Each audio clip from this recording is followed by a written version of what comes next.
সংসার সুখী হয় রমণীর গুণে, আবার ধ্বংস হয় রমণীর গুণে। গ্রাম বাংলার সেই বাস্তব প্রবাদের সত্যতা আজও সংসারে অহরহ, যা যুগ যুগ ধরে প্রমাণিত হয়ে আসছে। আজও আবার সেই রমণীর গুণে বড় ভাইয়ের হাতে খুন ছোট ভাই।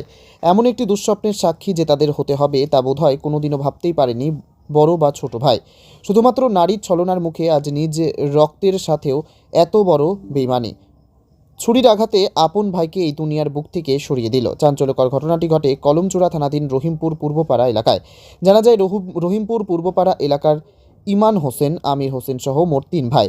প্রত্যেকে আলাদা আলাদা বাড়িতে বসবাস। ইমান হোসেন বিবাহিত, কিন্তু অন্য 2 ভাই অবিবাহিত। জায়গা সংক্রান্ত বিষয় নিয়ে গত কিছুদিন যাবৎ 3 ভাইয়ের মধ্যে বিবাদ চলছিল। এর মাঝে বড় ভাই ইমান হোসেনের স্ত্রী জুলেখা বিবি স্বামীর অজান্তে অন্য পুরুষের সাথে পরকীয়ায় জড়িয়ে পড়ে। আর সেই খবরটিও জেনে যায় দেবর আমির হোসেন। একসময় পুরো বিষয়টি তার এক নিকট আত্মীয়কে অবগত করে, আর সেটাই যেন আমিরের জীবনে কাল হয়ে দাঁড়ায়। জানা গেছে এই বিষয়টি নিয়ে গত 2-3 দিন যাবৎ দেবর এবং বৌদির মধ্যে বিবাদ সৃষ্টি চলছিল।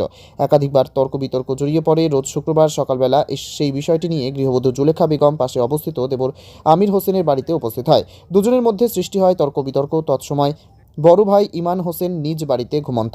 গৃহবধূ ক্ষিপ্ত হয়ে তার স্বামীকে ঘটনাস্থলে নিয়ে আনার চেষ্টা করে। জানা গেছে মোট 5 বার বাড়িতে গিয়ে গৃহবধূ তার স্বামীকে দেবর আমির হোসেনের বাড়িতে আনার চেষ্টা চালায়। প্রথমত না আসলেও গৃহবধূর বারবার আবদারে এক পর্যায়ে অতিষ্ঠ হয়ে উঠেছিল স্বামী ইমান হোসেন।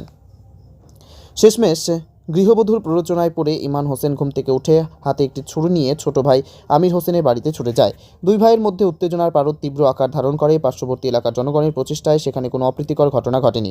বিষয়টি এড়িয়ে যাওয়ার লক্ষ্যে একসময় আমির বাড়ি থেকে বের হয়ে যায়। মাত্র 50 মিটার দূরত্বে পৌঁছাবার পর পেছন থেকে ইমান হোসেন তার স্ত্রী এবং 14 বছরের নাবালক ছেলে আমির হোসেনের ওপর প্রাণঘাতী হামলা চালায়। তাকে মাটিতে ফেলে প্রচণ্ড মারধর করা হয় এবং একসময় তার পিঠে ছুরি বসিয়ে দেয় বড় ভাই ইমান। জানা গেছে গৃহবধূর প্ররোচনার মুখে ছোট ভাইয়ের পিঠে ছুরি বসিয়ে দিতে বাধ্য হয়েছিল বড় ভাই।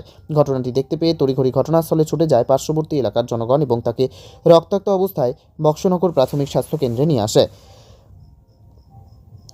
কিন্তু শেষ রক্ষা আর হলো না। প্রাথমিক চিকিৎসা শেষে কর্তব্যরত চিকিৎসক তাকে মৃত বলে ঘোষণা করে। প্রত্যক্ষদর্শীদের দাবি, হাসপাতালে নিয়ে যাবার সময় মাঝপথেই মৃত্যু হয় আমির হোসেনের। তবে অপ্রত্যাশিত এই ঘটনার পেছনে মূল দায়ী অভিযুক্ত বড় ভাইয়ের স্ত্রী জুলেখা বেগম, এমনটাই দাবি এলাকাবাসীর। সেই লাস্যময়ী গৃহবধূর কবলে আজ দুটি পরিবার ছারখার। এদিকে খবর পেয়ে ঘটনাস্থলে ছুটে আসে কলমচূড়া থানার পুলিশ। ততক্ষণে অভিযুক্তরা এলাকা ছেড়ে অন্যত্র গা ঢাকা দেয়। ইতিমধ্যে পুলিশ একটি খুনের মামলা গ্রহণ করে ঘটনার তদন্ত শুরু করেছে।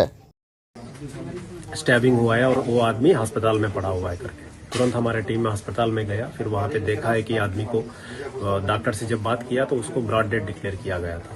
फिर उसके बाद तुरंत वहाँ से टीम रहीमपुर पूर्वपारा में, जहाँ पे हम लोग अभी खड़े हुए हैं, यहाँ पे आए थे हम लोग। हमारे टीम आए थे तो आने के बाद ये पता चला कि ये 2 भाई के बीच में, 2 ओन ब्रदर्स के बीच में झगड़ा हुआ था। उसको फैमिली इंटरनल डिस्प्यूट को लेके झगड़ा हुआ था। जब झगड़ा हुआ तो इसके जो बड़े भाई, उसका बीवी और उसका बेटा, तीनों ने उसके बड़े भाई के, छोटा भाई उसका नाम है अमीर हुसैन के ऊपर तीनों लोगों ने मिलके इसके ऊपर हमला किया है। जैसे और वो आदमी यहाँ से भागना शुरू किया, तो भागना शुरू करने के बाद यहाँ से जाके थोड़े दूर जाके भी उसको जब लोग बचाने के लिए आ रहे थे उससे पहले उनको स्टैब करने के बाद आदमी और थोड़ा वो भागना शुरू कर दिया दूसरे जगह पे जाके, फिर वो गिर गए। वहाँ से लोकल वालों ने गाँव में फिर अस्पताल में लेके चला गए, तो उसके बाद पता चला कि उसका डेथ हुआ है। सर कुछ रिकवरी हुआ?